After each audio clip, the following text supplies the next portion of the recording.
Daniel's phone blinked on the dining table. As usual, he never even tried to hide his infidelity in front of me. Did he really think I was that naive? The sound of water running in the bathroom echoed through the house.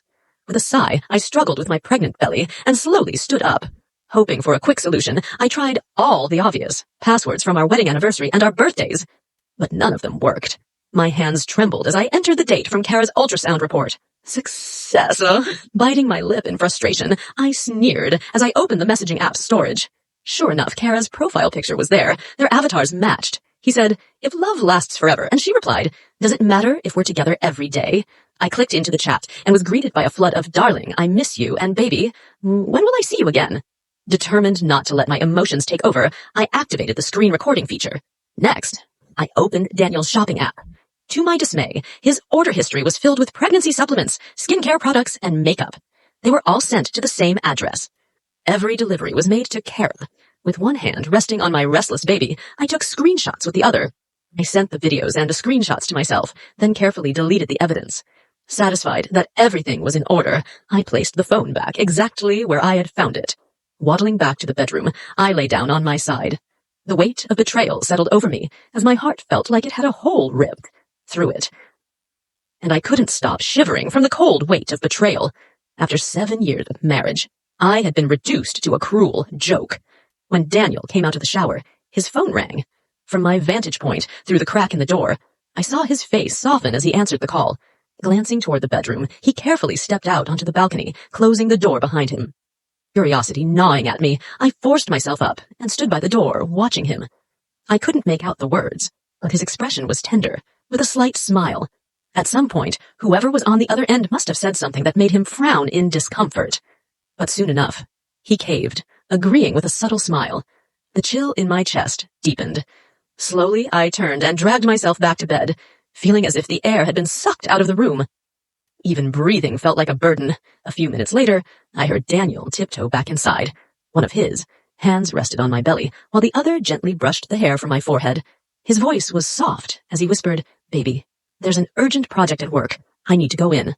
I turned my head and stared deeply into his eyes. My last shred of hope flickered weakly as I asked, "I don't feel well. Could you stay?" For a brief moment, I thought that if he chose to stay with me instead of running to her, I could try to forgive him. But then I remembered, once the kite string snaps, it can never be fixed. As expected, Daniel gave me a troubled smile, trying to reassure me. "Sweetheart, this project is essential for the company. Needn't miss it. I'll call Mom to come over and stay with you, okay?" A wave of nausea washed over me, goosebumps prickling my skin. Still, I managed to force out the words, "Drive safely." I lay there in silence, watching him get dressed and leave. Slowly, I got up, holding my belly, and made my way downstairs to hail a taxi. "Maplewood Estates," I told the driver. He sped through the streets, and just as we arrived, I saw Daniel's car pull in. My stomach clenched as I asked the driver to park behind a tree. From the back seat, I watched as Kara fluttered into Daniel's arms like a butterfly. He caught her gently, placing a hand on her flat stomach. His face softened with a look of tender reproach, and he playfully tapped her nose. Cradling my belly with one hand, I took out my phone and switched to video mode. With trembling fingers, I watched through the screen as Daniel lifted Kara into the passenger seat and carefully buckled her seatbelt. My eyes burned, but I blinked back the tears. "Driver, follow that car," I said. The car climbed onto the overpass, neon lights flashing by outside the window. In a daze, my nails dug into the window frame until they split, the sharp pain snapping me back to reality. I put my bleeding fingers into my mouth and bit down hard. As the car wove through the city streets, I repeated to myself repeatedly, "Olivia, endure it. Pain will pass." When we arrived at Riverside General Hospital, I scanned the QR code to pay the driver. As I stepped out of the car, the usually quiet driver turned to me and said with unexpected kindness, "Miss, take care of yourself. For the baby's sake, don't hurt yourself." Since discovering Daniel's affair, I hadn't told a soul. The secret felt like poison, slowly eating away at me from the inside.